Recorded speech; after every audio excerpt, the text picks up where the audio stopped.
No, I don't have a job lined up. But is this still the type of thing you want to do? Yeah, no, I'm interested in doing, I mean, not specifically necessarily tax clinic work, but I'd be interested in doing tax work or even trust and estates. I'm looking in those areas. I don't have any plans as of yet. I've just begun my search, but I'm hoping to return up to the New York, New Jersey area where I'm from. And I don't have a job lined up yet for after graduation, but I'm still definitely committed to public interest work. The clinics have been part of that for sure. I'm looking into some prosecution jobs, looking into First Amendment jobs, so we'll see what happens. It's a common assumption that going to law school is a safe bet in the job market, but for many recent graduates, that's not the case.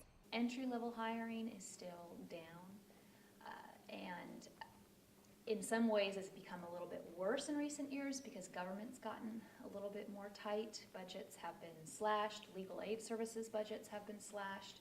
So a lot of those positions that used to be more available for some entry-level attorneys have been constricted. Since January 2008, more than 15,000 legal sector workers have lost their jobs, yet law schools continue to graduate almost 45,000 students every year.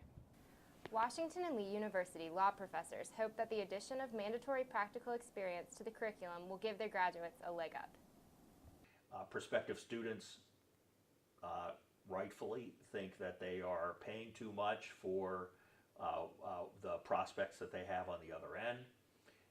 Prospective employers of our graduates don't think the product is what it ought to be. The graduates are what they ought to be.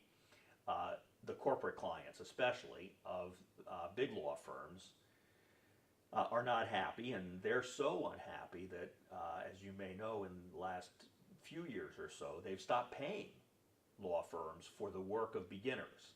While about half of W&L's recent law grads are still on the job hunt, the clinical experience was a selling point in the hiring decision for immigration lawyer Christine Porch.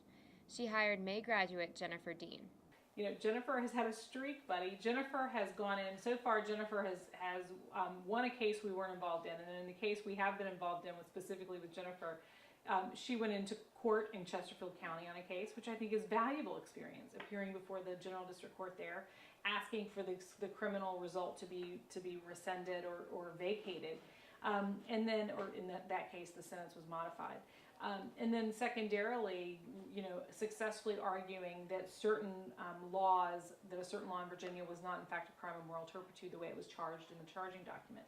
You know, those are the kinds of experiences that frankly lend a depth and dimension to the study of the actual letter of the law.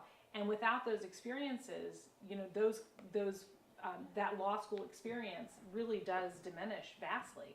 And I think that's what gives it, you know, some true richness.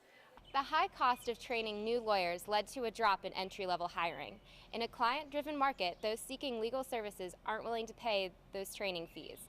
So experience in law school is at a premium. And we use the third-year program a lot. We bring materials about that. We talk about how our students will have this more practical-based education, because I think that a lot of employers are wanting that now, especially the smaller firms, government employers. They don't have the money to put into training. So the ability to come in and start right away is a big selling feature. For the Rockbridge Report, I'm Courtney Ridenauer.